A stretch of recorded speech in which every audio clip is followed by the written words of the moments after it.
காலைமலர் நிகழ்ச்சியில் தெரிந்ததும் தெரியாதுங்கிற நம்முடைய பகுதியில் நாள்தோறும் பல புதிய தகவல்களை தெரிஞ்சிட்ருக்கோம். அந்த வகையில் நம்ம பார்க்க போகிறது ஹாரி பாட்டர் நாவல். அதாவது கிட்டத்தட்ட 7 தொகுதிகள் முடிந்து இருக்கக்கூடிய ஒரு அற்புதமான ஒரு நாவல் ஹாரி பாட்டர் நாவல். இங்கிலாந்தை சார்ந்த ஒரு பெண் எழுத்தாளர் ஜே.கே. ரவுலிங் என்பது ஒரு பெயர். அவரால் எழுதப்பட்டது தான் இந்த நாவல். முதல்ல இந்த நாவல் அவங்க எழுதும்போது அதை பதிப்பிக்கிறதுக்காக நிறைய பதிப்பகத்துக்கெல்லாம் அவங்க அனுப்புனாங்க. இந்த புத்தகத்தை அது பிரசுரமாகவே இல்லை. எங்களை மன்னித்து விடுங்கன்னு சொல்லி அவங்க கடிதம் அனுப்பிட்டாங்க. இது யாருமே வெளியிட தயாராக இல்லை அப்படிங்கிற சூழ்நிலையில தான் அது பெரும் முயற்சிக்கு அப்புறம் வெளியிடப்பட்டது. ஒருத்தட்ட ஒரு சிறு தொகையை வாங்கிக்கிட்டு அதை வெளியிடக்காக கொடுத்தாங்க. அது பல லட்சம் பிரதிகள் விட்டு தீர்ந்தது அப்படின்னு சொல்லலாம். 25 கோடிக்கு மேலே விற்பனை செய்து இந்தியாவில் லட்சக்கணக்கான பேர் அந்த புத்தகத்தை வாங்கினாங்க.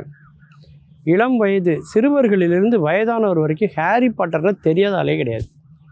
அந்த அளவுக்கு ஒரு மிக மகத்தான வசூலில் சாதனை படைத்த ஒரு புதினம், கனவு புதினம் அப்படின்னு நாம் இதை சொல்லலாம்.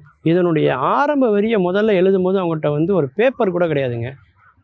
ஒரு ஹோட்டலில் சாப்பிட்டுட்டு அந்த டிஷ்யூ பேப்பரில் தான் இந்த நாவலுக்கான முதல் வரிகளையெல்லாம் அவங்க எழுதியிருக்காங்கன்னா பார்த்துக்கோங்க. அப்பேற்பட்ட ஒரு நாவலாக இன்றைக்கும் அது இருக்குது. அப்படி என்ன அதில் ஒரு சுவாரஸ்யம் இருக்குது ஹாரி பாட்டர் கதையில் அப்படி என்ன தான் இருக்குது அப்படின்னு பார்த்தீங்கன்னா ஒன்றும் இல்லைங்க. நம்ம ஊரில் இருக்கக்கூடிய பில்லி, சூனியம், ஏபல் இது சம்மந்தமான கதைகள் நிறைய இருக்குது இல்லையா? இதே மாதிரியான ஒரு கதை தான் அந்த ஹாரி பாட்டர் கதை. அதிலும் குறிப்பாக நம்ம ஊரில் கொஞ்ச நாளைக்கு முன்னாடி சக்திமான் அப்படின்னு ஒரு கனவு கதாபாத்திரம் தொடராக வந்துச்சு, உங்களுக்கு தெரியும். அதை பார்த்துட்டு நிறைய பேர் அவரே மாதிரியே சட்டை போடுறது, அவரே மாதிரியே உடை அணிவது, அவரை மாதிரியே உடல் அமைப்புகளை மாற்றிக்கிறது அப்படின்னு ஒரு மாணவன் மேலேருந்து கீழே விழுந்து நீ சக்திமான் காப்பாற்றுவார்னு கீழே விழுந்து இறந்த செய்தியெல்லாம் நம்ம பேப்பரில் பார்த்துருப்போம். அந்த மாதிரி குழந்தைகள் எல்லோரையும் ஈர்க்கக்கூடிய ஒரு கதாபாத்திரமாக எப்படி சக்திமான் இருந்ததோ அதுமாதிரி உலகத்தில் உள்ள ஒட்டுமொத்த குழந்தைகளையும் ஈர்க்கக்கூடிய ஒரு கதாபாத்திரமாக இந்த ஹாரி பாட்டரை அந்த ஜே.கே. ரவுலிங்கிறவங்க உருவாக்கியிருக்கிறாங்க. அதில் பார்த்தீங்கன்னா அவருடைய அம்மா அப்பா 2 பேர் இருக்காங்க. அம்மா ஒரு மந்திரவாதி பிடியில் மாட்டிக்கிறாங்க.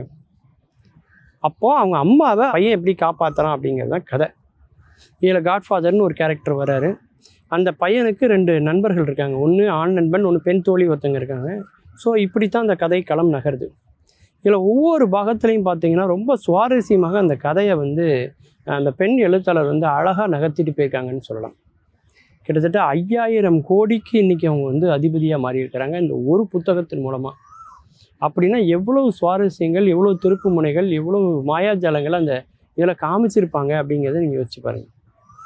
அந்த எழுத்து பார்த்திங்கன்னா இது ஆங்கில ஆர்வத்தை ஊக்குவிக்குது அப்படின்னு சொல்கிறவங்க ஒருத்தங்க இருக்காங்க. இல்லை இது குழந்தைகள் மத்தியில் மூட நம்பிக்கையை விதைக்குது, இல்லை இது குழந்தைகளுடைய மனநிலையை ரொம்ப பாதிக்குது அப்படின்னு உலகம் முழுக்க பல வழக்குகள் பல்வேறு விதமாக தொடுக்கப்பட்டாலும் கூட அடுத்தடுத்த பாகங்கள் வெளியில் வந்துக்கிட்டே இருக்குதுன்னு சொல்லலாம். முதல்ல ஹாரி பாட்டர் பார்த்திங்கன்னா உறவினர்களுடைய பிடியில் அவர் மாட்டிக்கிறாரு. அதன் பிறகு அதிலேருந்து தப்பிச்சு ஒரு பள்ளியில் அவர் சேர்றாரு. அதுதான் அந்த மாய மந்திர வித்தைகள், பில்லி, சூனியம் செய்யலாம் சொல்லி கொடுக்கக்கூடிய ஒரு பள்ளிக்கூடம் அது. அதில் வந்ததுக்கப்புறம் தான் அங்கே தலைமை ஆசிரியராக இருக்கிறவர் தான் வில்லனே. அவர் இவ்வளோ கொடுமையானவர்னு தெரிஞ்சுக்கிறக்கே இவருக்கு ஒரு 16 வருஷம் ஆகுது. அதன் பிறகு அவரை எதிர்த்து அவர் போராடுறாரு. 2 பேருக்குமான சண்டை நடக்கு. அதன் பிறகு என்ன நடக்கு அப்படிங்கிறது அந்த கதையினுடைய களம்.